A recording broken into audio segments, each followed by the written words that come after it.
Hey everyone, my name is Nathan and welcome to Hail. Another month has passed and it is time for me to talk about my first time watches in April 2021. Now I only talk about my first time watches for the month, and then after I talk about all my movies and TV watches, I'll give a little bit of life updates, talk about some other stuff that have happened in the month of April. Kicking off the month, I watched the 1948 film The Big Clock. It started off a little rough, I'm not gonna lie, but as it progressed it got better. It was an exciting movie that felt a little bit like an Alfred Hitchcock film at times, a little silly, but you know, it was good enough. And then I watched 1978's Autumn Sonata, which has been on my radar for a long time. This movie was directed by Ingmar Bergman and stars Ingrid Bergman. And it's just one of those movies that you watch to see a great performance. Obviously, there's a lot of drama involved with the film as well, and the writing is really good, but the performances by the two lead actresses are absolutely amazing, and that was my biggest takeaway from this watch. What's Up, Doc is a film that stars Barbra Streisand, and I really liked it. I didn't have low expectations going into it, but I didn't expect to like it as much as I did. This movie is directed by Peter Bogdanovich. I don't know how to say his last name. It's one of those movies where so many different bad things happen to the main character, but it's all comedic. But it's just really entertaining because you're watching it and you're like, oh, what are the odds that this happens to him? And it's just funny to watch. I then watched The Bad News Bears. So in this movie, Walter Matthau, he is a coach that is kind of an alcoholic, and he has been hired to teach this little league team of baseball. And it kind of is predictable in that he teaches them and they get better as the movie progresses, and they get better and better. But then it made a turn that I wasn't really expecting, and it had some actual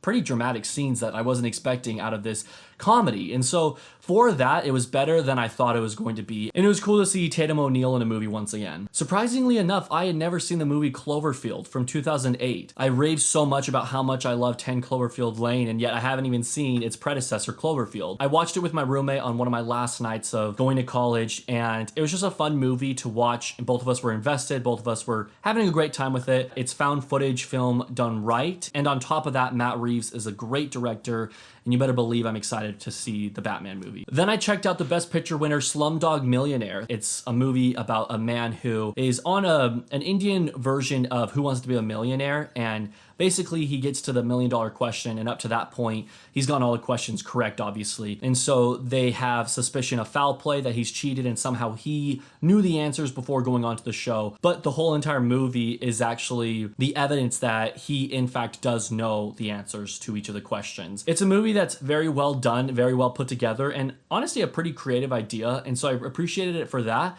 but it wasn't a Best Picture winner that stood out to me like other Best Picture winners have. I then wanted to watch a few James Stewart movies, so I checked two out from the library. The first of which was Mr. Hobbs Takes a Vacation. James Stewart's family goes to a beach house for a getaway vacation. They have it for like a week or something, I'm not even really sure. And it's one of those movies that just like everything is broken in the house. It's kind of like, are we done yet? If anyone remembers that movie. It was just really kind of cheesy and dumb. I love James Stewart. Don't get me wrong. Love me some James Stewart.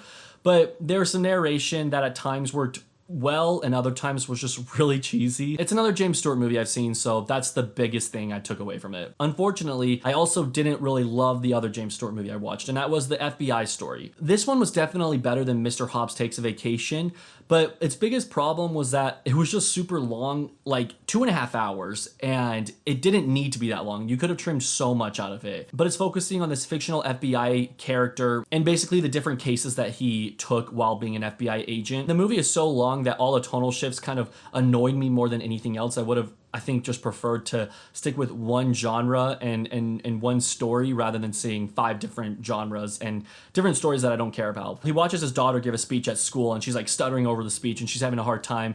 And then it's like this Full House classic moment where he comforts her and makes her feel better, and everything's all better after that. And it was just kind of dumb. Like, I don't know. I just didn't really like it. One of my good friends on this platform, Carson Bates, recommended The Last of Sheila to me a few months ago, actually, and I finally had a chance to watch it. It is that classic murder mystery of who committed the murder or who's involved with the murders that are taking place. And The Last of Sheila is one of the most well-done murder mystery movies I've ever seen. Everything about it is just very creative and very cleverly done. And so if you like this genre, I highly recommend watching this movie. I don't really want to talk too much about it. I just kind of want you to go in there blindly and just check it out, because that's how it was for me, other than the recommendation I received from Carson. Check this movie out. I highly recommend it. It was just a really fun time. I'm slowly trying to watch all the Muppet movies, and I saw The Great Muppet Caper for the first time, and it gave me exactly what I want from when I'm watching a Muppet movie. It gave me the humor, jokes that I laughed out loud at, as well as cameos and running gags. I think that that's really what these Muppet movies are known for. Specifically, this one was a fun time because they're outside of America. They kind of travel around the world, and so it was cool to see like a new setting and everything, and you see some new characters, of course, in this one as well. But for the most part, it just felt like any other Muppet movie, and that's not a bad thing by any means. I could have sworn that I had seen the movie Rango, but as I was watching it, I realized, okay, like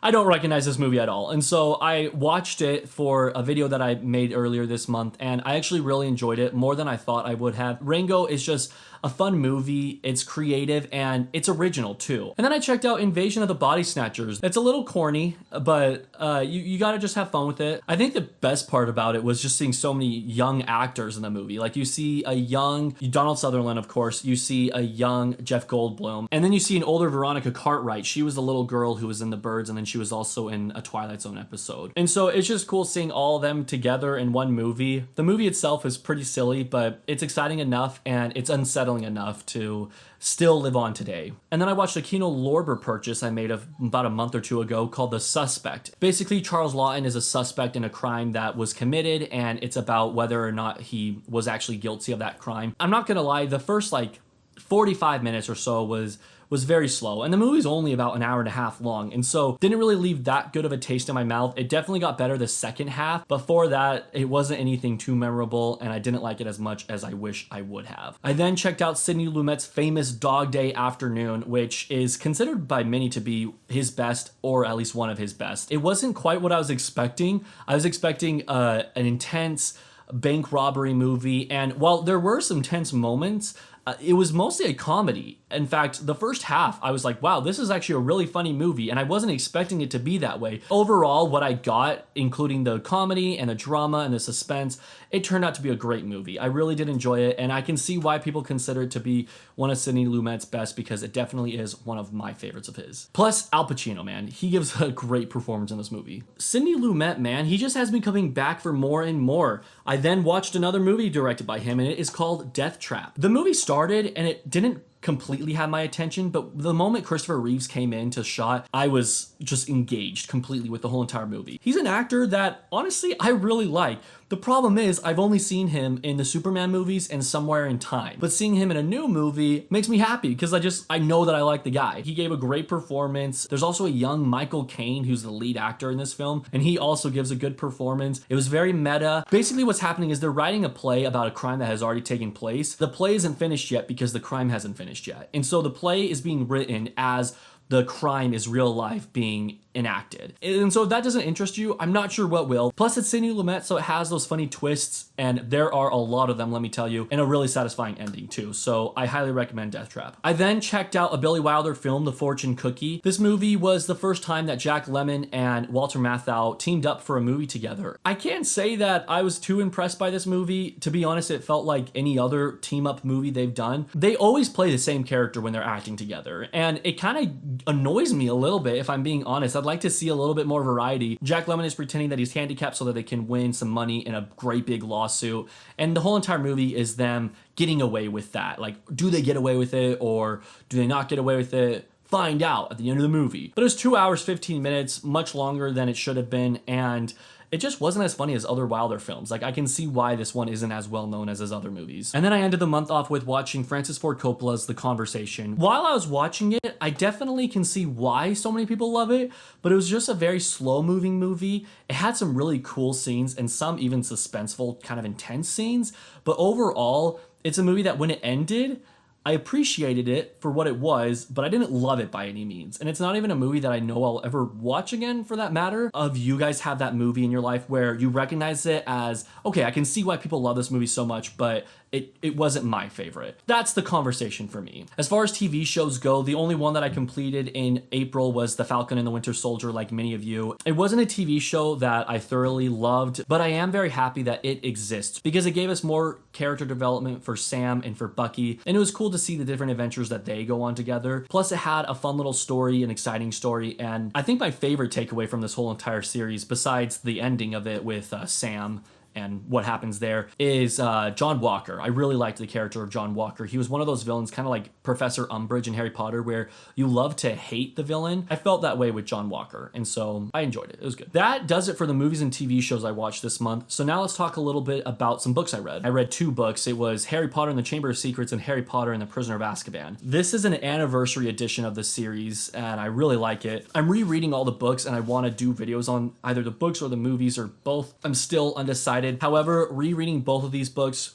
were amazing. I like the third one a lot more, but the second one is still fun. The third one, I actually watched the movie last night, and as always, it was really fun. But I'm on the 4th one now, and so I'm excited to start that up, and hopefully next month I'll be able to update you on where I'm at in my Harry Potter journey. Speaking of Harry Potter, I wanted to show off a purchase that I got this last month, and that was the Monster Book of Monsters. This is the Noble Collection edition, and if you've seen the 3rd movie, you'll recognize this. But I think that this edition is very well done.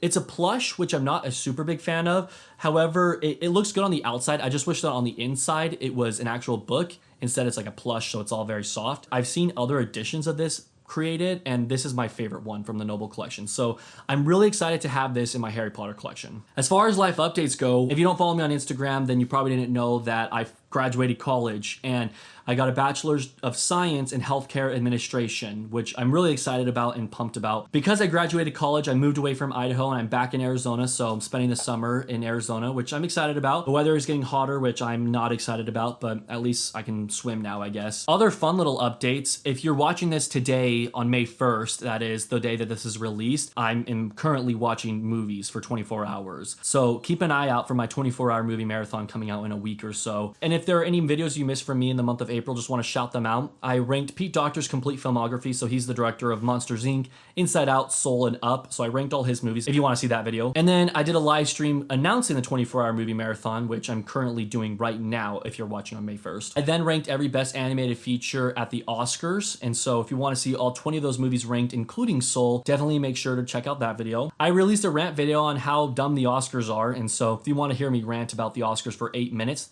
watch that video. And finally, I released a video essay where I compare Alfred Hitchcock and Star Wars and how the 2 legacies relate. And so if you're interested in that kind of thing, definitely give it a watch. Other than that, guys, that's going to do it for me. I hope you guys had a great month in April, and thank you guys so much for watching. Hope you have a great day. Bye.